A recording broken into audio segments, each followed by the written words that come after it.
I'm Cora, 35 years old, a software engineer living in Oregon. For most of my life, I believed in the word family, so much so that I once told myself I could endure anything as long as it meant helping loved ones through tough times. But no one warned me that when you're always the one reaching out first, eventually they'll assume it's your duty. It all started 11 months ago when my younger sister, Ellie, 29, and her husband, Greg, asked to stay at my house. Greg had just lost his job, and Ellie had abruptly quit her position as an office assistant after a conflict with her boss. They said they'd only stay for a few months while saving up to put a down payment on a small condo outside Salem. I believed them. I believed in the idea that sisters show up when one is struggling. I lived alone in a 3-bedroom house that I bought after more than 10 years of relentless work and saving. One room was my home office, one for guests, and the other my bedroom. I rearranged everything to give Ellie and Greg the entire lower level. They had their own room, private bathroom, and even a side entrance that led to the backyard.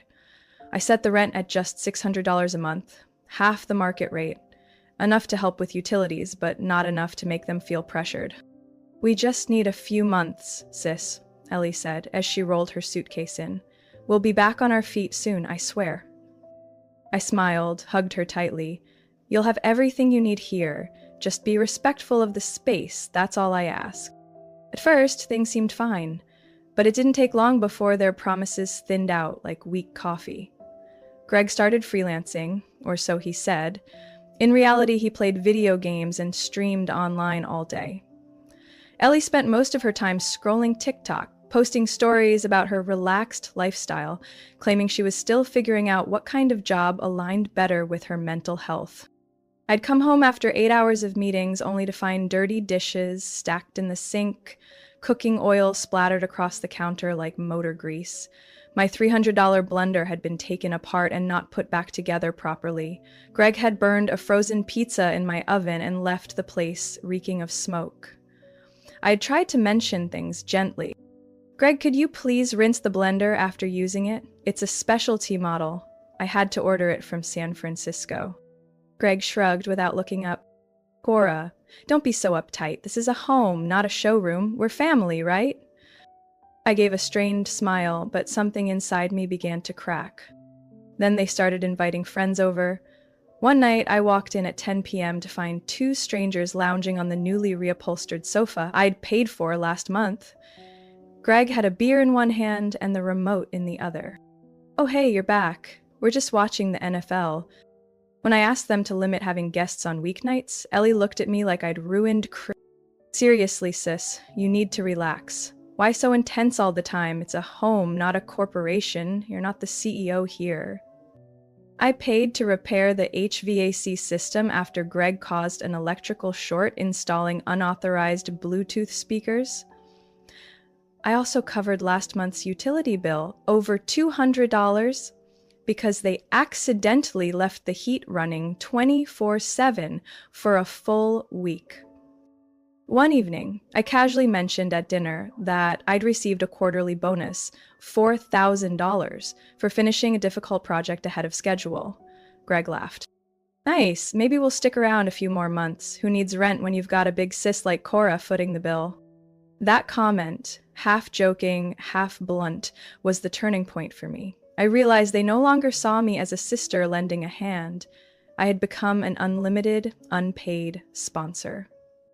And the worst part, they had absolutely no intention of leaving. One early December evening, with the cold rain starting to fall, I left work earlier than usual. My last meeting got canceled. I stopped by the bakery near my place to pick up some sugar-dusted ginger cookies and a new bag of coffee. In my head, I had already painted the evening. A latte in hand, a cozy blanket, fireplace glowing.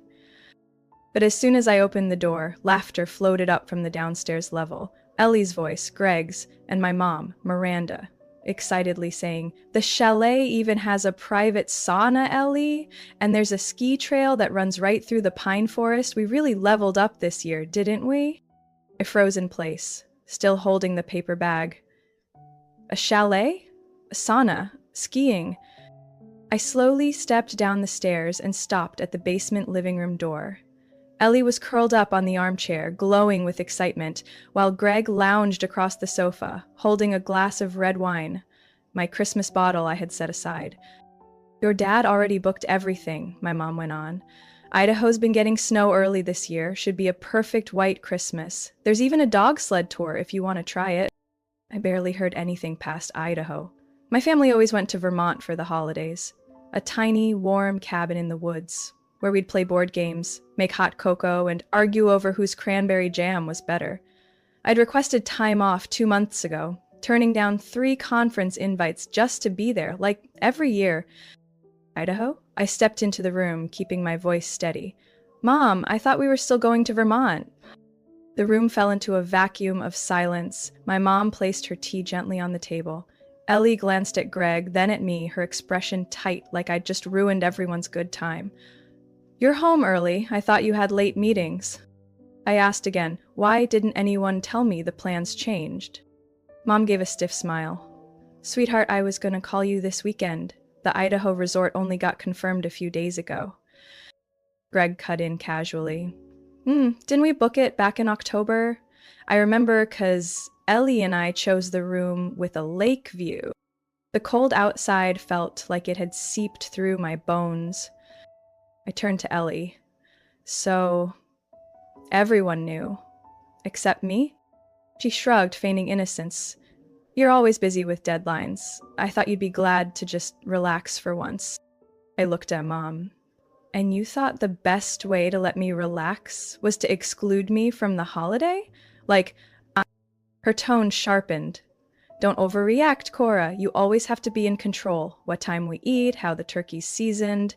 Your dad and I just thought, maybe we try something different this year.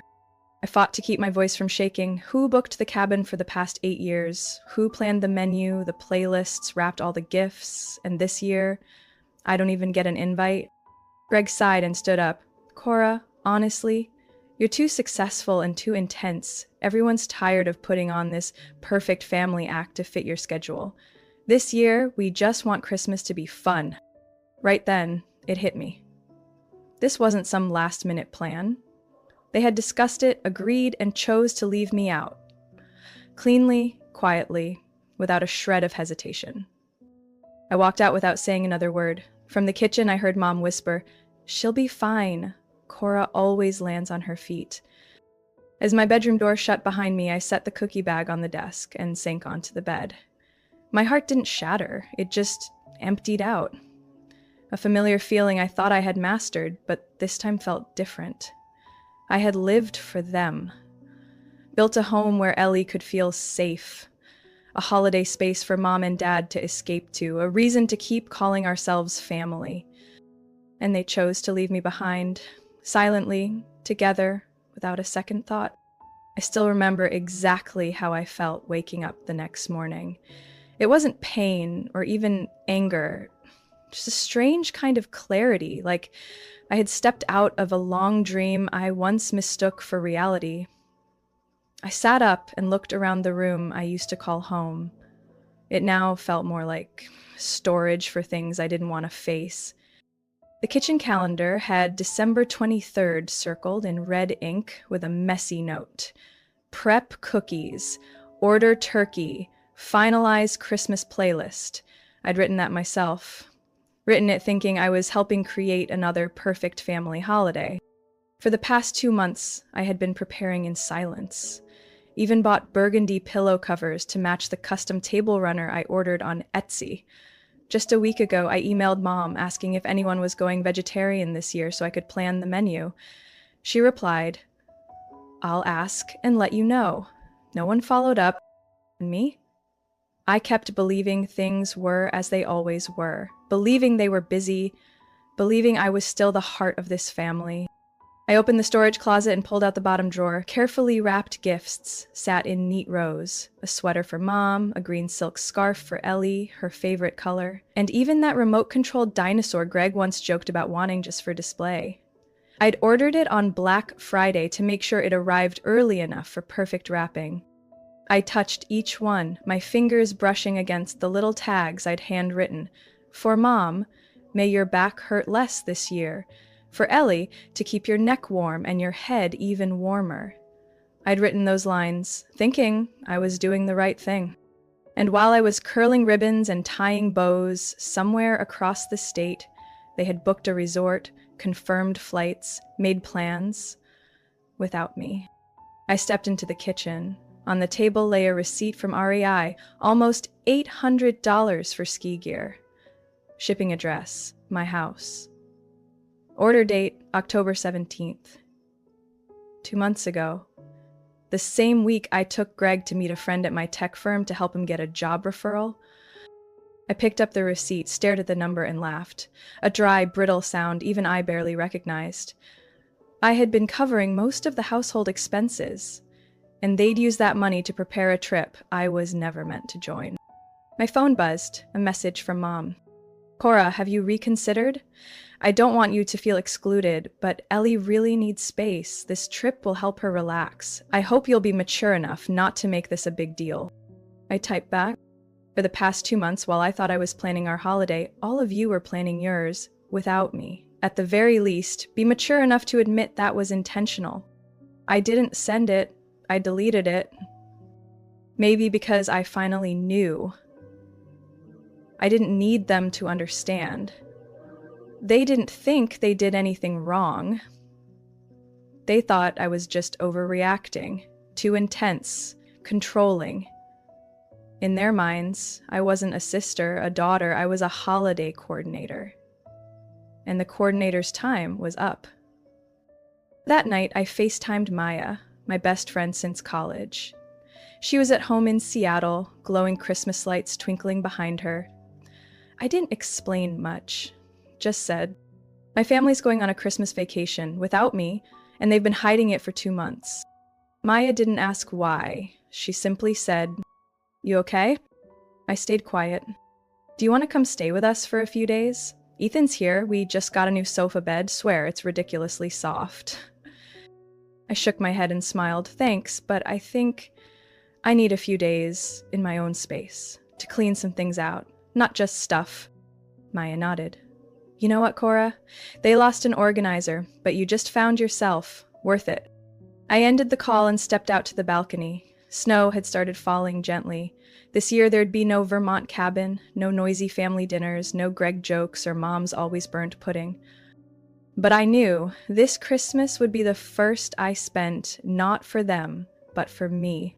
2 days after my conversation with Maya, just when I thought things were clear enough for my family to quietly finish planning their Cora-free getaway, they took a step none of us saw coming. It was Saturday night.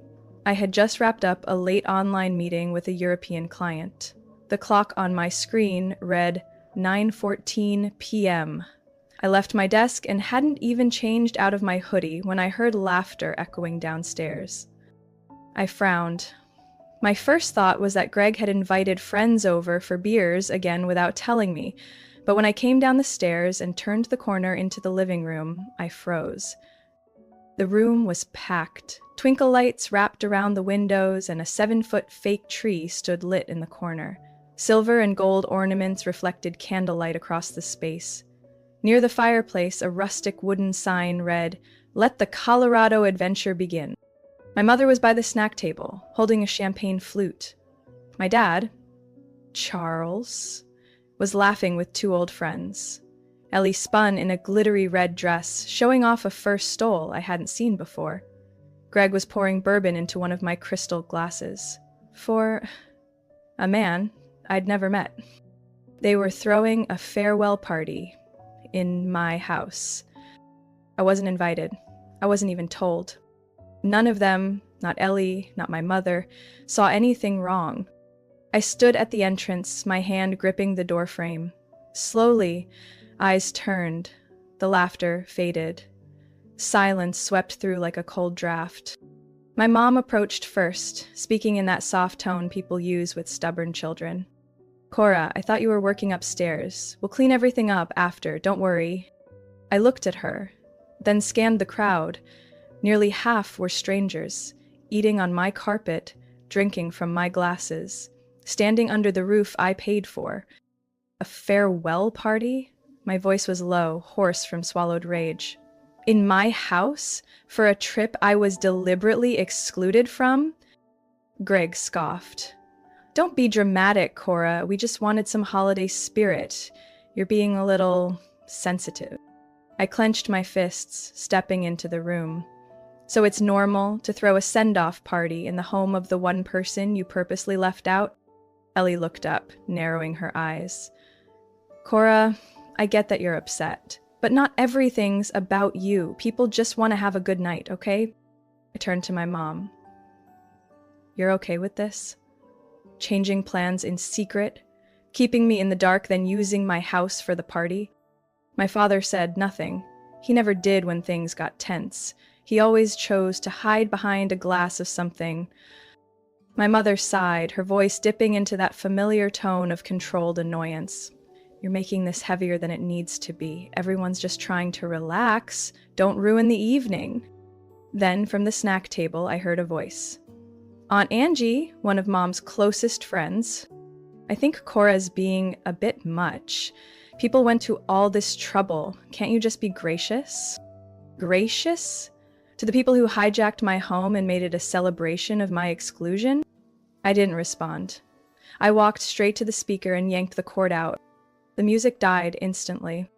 Whispers started. Greg came closer, sarcasm thick in his voice. Cora, you really want to ruin your family's party over hurt feelings? Grow up. I stared at him.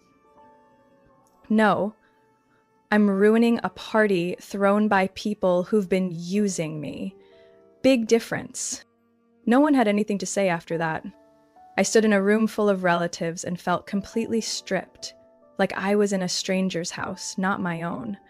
Their silence said it all. They didn't believe I had the right to be angry. I was supposed to be quiet, grateful. Keep giving.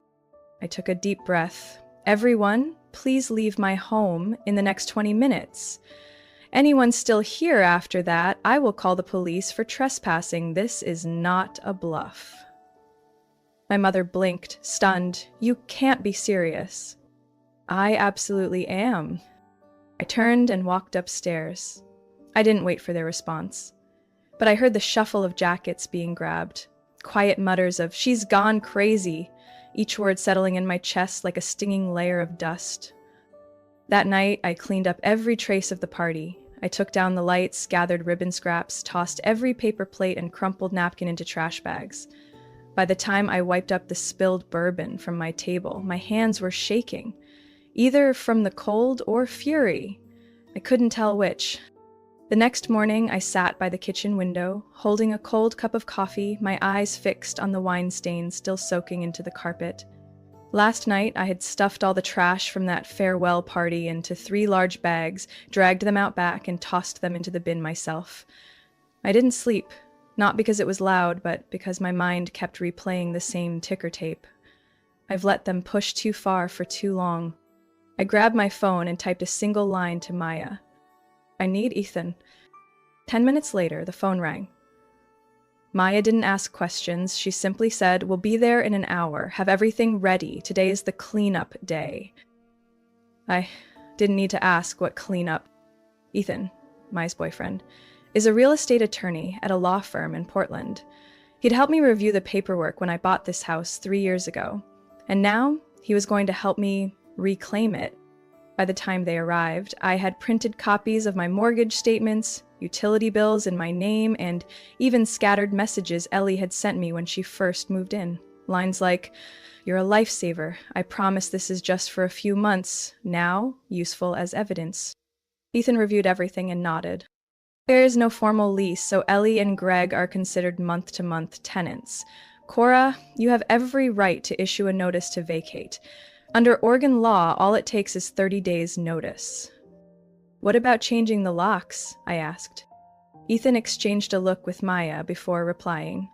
You can't change the locks while they're still residing in the home, but if you're sure they'll be out all day, you can change them in their absence and leave the necessary items and a legal notice somewhere visible.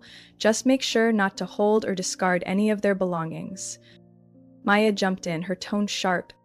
They've treated your home like a free hotel for almost a year. Time to take your space back. The plan was mapped out with military precision. They were going skiing and shopping the next day. Ellie had even posted about it online. I would strike then. Maya and I divided the rooms. I handled the bedroom, she tackled the bathroom. Rounding up toothbrushes, cosmetics, and spa-like clutter Ellie had spread around. Ethan drafted the official notice of termination, clearly stating the 30-day window, the move-out deadline, and how to retrieve remaining items. I placed 2 suitcases of their essentials on the front porch and covered them with a tarp in case of rain. On top, I taped the notice. Beneath it, a handwritten note from me, brief and final. This is my home, and from today, it is no longer a place for others to abuse kindness. The locksmith arrived right on time. I had all 3 main locks changed, including the keypad on the back door. When he asked why, I replied with just one sentence. Taking back control of my life? As soon as the new locks clicked into place, my phone started buzzing, non-stop. Ellie was calling. I didn't answer. Greg texted, "Have you gone crazy? We left for a few hours and you pulled this crap?" I replied with a photo of the notice and suitcases on the porch. 5 minutes later, my mom called. "Cora, what kind of nonsense is this? Ellie's pregnant. Do you even care?" I wasn't surprised. The final guilt card, family love. I heard you, but that doesn't change the fact that this is my house, and I choose freedom. I hung up. Maya handed me a cup of hot tea, her eyes soft, but not pitying. "You just did what a lot of people don't dare to. Say enough." I stood by the window, staring at the small backyard where I once dreamed of placing a pair of Adirondack chairs to read in during retirement. Now I realized one thing. I don't need to wait for retirement to reclaim my peace. That night, I slept the deepest I had in months. No flip-flop dragging, no Greg's phone blasting music, no burnt popcorn from Ellie forgetting the microwave. Just me and silence. I had just wrapped up an online meeting when my phone started buzzing non-stop. 13 missed calls, 5 unread messages, and a stream of Facebook notifications, a platform I rarely checked. The first message was from Grace, my maternal cousin. "I can't believe what Ellie just posted. What's going on? People are saying you kicked your pregnant sister out during Christmas." I opened the app, my heart pounding. On Ellie's profile was a long post accompanied by a photo of her standing in front of my house. Fake tears in her eyes, hands clutching her belly. The bolded caption read, "When your sister changes the locks and kicks you out during the holidays while you're pregnant." Below were over 300 comments, mostly from mutual friends, distant relatives, and longtime family acquaintances, all sharing the same sentiment. I can't believe Cora could be so heartless. Family is supposed to protect, not punish. She's always thought she was better than everyone. Now she's showing her true colors. I scrolled through the comments, feeling like I was being ripped apart. From the sister who raised her, I had just been redefined as a selfish, cold-hearted monster. Pregnant? No. Ellie had never said a word. Not during any of our arguments, not at the party, not while packing her things. She made it up. Greg had posted 2. His was shorter, but no less toxic. Kicked out without warning, the world should know the truth behind her successful sister mask. Attached was a photo of the notice I taped on the door, conveniently cropped to hide the header and the 30-day timeline. Viewers only saw. Has terminated occupancy effective today. As if I had thrown them out instantly into the snowstorm. I shook with anger. But what choked me more was when my mother, Miranda, shared both posts and added a short caption. "We didn't raise our daughter to be like this." A bullet straight to the heart. No call, no text to ask what happened, just a public alliance with a fabricated story, publicly shaming me to protect the daughter who leached off her sister, then betrayed her in every way. Maya called right after, her voice urgent. "Cora, I saw everything. You are not to respond online, got it? No reacting, no posting. The calmer you stay, the less they can twist." "But I can't let them paint me as a monster," I choked out. "You don't have to argue publicly to prove you're decent. The people who care will come to you. Social media isn't a courtroom." I took a deep breath and nodded silently. An hour later, Ethan called. Cora, I've drafted the legal response in case they actually try to sue. This is classic emotional blackmail, but you followed every step by the book. Lock change while they were out, proper notice, essential belongings left accessible. It's all backed by photos. What about the pregnancy claim? I ask, voice hollow. No medical proof so far, and even if it's true, the law doesn't require you to provide free housing to a pregnant person without a lease.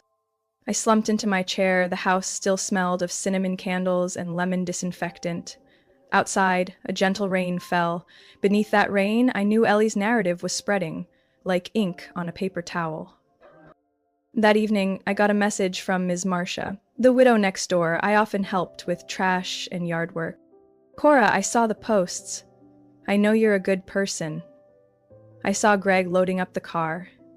They didn't look surprised. If you need someone to testify, I'm here. I smiled for the first time in 3 days. Maybe Maya was right. The truth doesn't have to scream to be seen. It just needs to stand firm. But I knew the fight wasn't over, and next time they might get dirtier. But this time I wasn't alone. I had Maya, Ethan, and most importantly, me. The version that doesn't stay silent anymore. I turned off my phone and unplugged the router. I needed a quiet night. 2 days after Ellie's post went viral on Facebook, I got an email from someone I never expected to hear from. Aunt Claire, my mom's youngest sister, now living in Eugene. The subject line was just one sentence. Cora, you weren't wrong. I opened it, and each word hit like fire against my chest. I saw Ellie's post, and your mother's reaction. I need you to know this isn't the first time a woman in our family was labeled as too tough, too independent, and turned into a scapegoat for someone weaker, but louder. I used to be that woman, and now I see it happening to you. I can't stay silent anymore. I read it over and over just to make sure I wasn't imagining it. I'd never been close to Aunt Claire. She lived far away, rarely came to family gatherings, usually just sent Thanksgiving cards. But now, these words touched something deep inside me, something even Maya couldn't quite reach, a shared memory of injustice passed down through generations of women. I replied almost instantly. 10 minutes later, Claire video called me. On screen was a woman in her 60s. Short silver hair, round glasses, and a backdrop full of books on psychology and family dynamics. Cora, I just need you to know you're not alone, she began. In 1987, I was kicked out of the house by your mother for refusing to be Ellie's unpaid babysitter.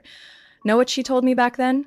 Family means sacrifice, Claire. That word, sacrifice, has always been code in our family.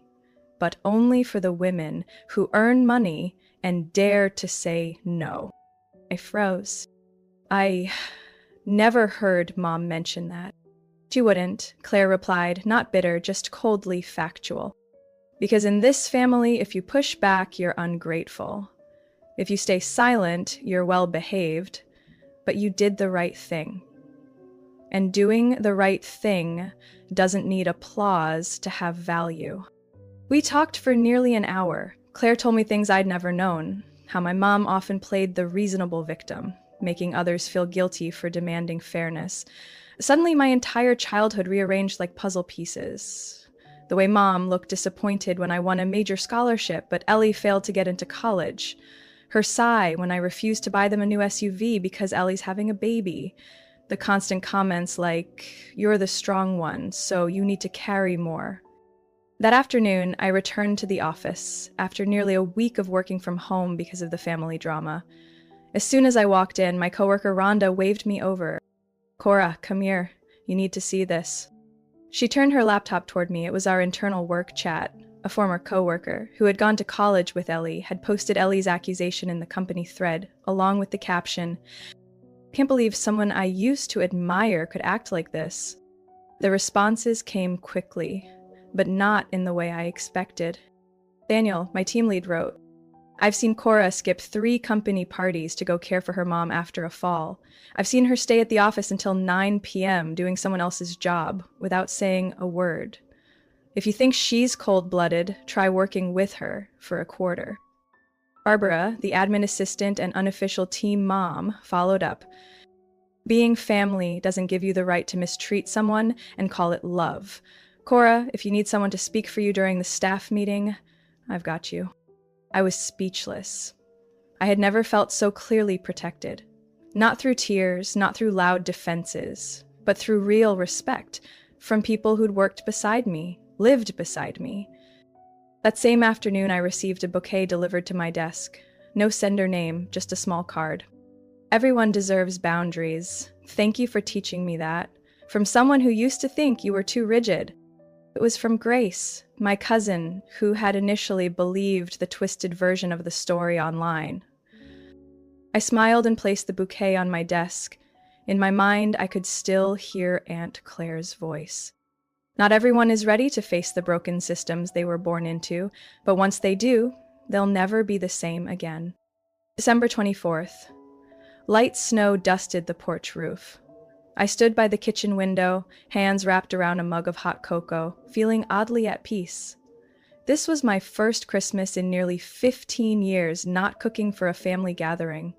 No stressing over planning, no last-minute run for matching napkins, no wondering if my mother would sigh again that my dish lacked traditional flavor. I had ordered a small pecan pie from my favorite bakery. Maya had sent over a box of handmade chocolates, along with a handwritten card. This is the first year you chose yourself, and the first time I've seen you truly free. I had decided not to go home to my parents, not to reply to my mom's forced-sounding Merry Christmas text, not to listen to the usual half-hearted apologies like people make mistakes when they're too emotional. I wasn't emotional anymore. I was clear. A week earlier, Ellie had messaged me. A long paragraph, opening with, "You hurt me deeply, but I still hope one day we can be sisters again." I didn't respond. I didn't delete it either. I left it there, as a reminder. Forgiveness does not mean surrendering your boundaries. On Christmas afternoon, I wore a green sweater with silver lace trim, rewrapped 2 presents for Maya and Ethan, a cashmere scarf and a set of gold-edged notebooks. I drove to their home in the southern suburbs where their small house always glowed with warm lights and the scent of cookies floated down the block. Ethan opened the door, holding a tray of cookies. "Cora's here. We need someone who can tell real cinnamon from nutmeg." I laughed. "You just insulted the palate of someone who once made a 3-layer egg mousse for a family bigger than a football team." Maya hugged me from behind. "No one deserves the seat by the tree more than you this year. In that house, I wasn't the head chef, the planner, or the one holding together everyone's emotions. I was just Cora. And that was enough." Dinner was simple: garlic butter roast chicken, mashed potatoes, pumpkin pie, and barley salad. No one fought over the chicken skin. No one said dessert wasn't sweet enough. No one whispered behind my back when I got up for more water. There was just soft jazz, warm conversation, and eyes that saw me without judgment. When I got home, I saw an envelope in the mailbox from Ethan's law office. It was a copy of the formal response they'd sent to Greg's side after their legal threats. I left it on the kitchen counter beside a scented candle. I didn't feel scared anymore. Not angry, either. Just light. Light like finally dropping a too-heavy backpack after a long journey I never understood why I kept carrying. Late that night, I played instrumental music and hung up the ornament Aunt Claire had given me, my first piece in a new collection I had decided to start, Symbols of Choice. I knew life wouldn't magically become easy just because I set boundaries. Ellie might still play the victim, my mother might remain silent, or worse, keep curating the version of the story she wants people to believe. But I was no longer part of that story. I was no longer the silent sacrificer. I didn't owe anyone an explanation for choosing to protect myself. I was the one redrawing the lines, the one who stood in a house once filled with laughter but empty of love. The one who changed the locks, not to shut people out, but to hold on to myself. Tomorrow, I'll finally rearrange my office, turn it into the creative space I've been putting off. I ordered a new wooden desk, wall mount shelves, and a canvas painting I did last year, a bird soaring against a gray sky. free and unbothered by direction. Maybe that's the image I'll carry into the new year. And if one day Ellie truly wants to rebuild our relationship, she'll have to walk through a door opened by respect, not guilt. As for me, I won't be waiting. I'm busy living my own life for the first time, not following anyone else's script. Cora's story is a powerful reminder that kindness should never be treated as an obligation, and sacrifice doesn't mean giving without limits. In real life, far too many people, especially women, are expected to endure for the sake of family. But when compassion is exploited, setting boundaries isn't selfish, it's self-preservation. Because sometimes finding real peace means choosing yourself, even if it means walking away from those who share your blood. What do you think about Cora's decision? Was she being too harsh, or was she simply protecting herself?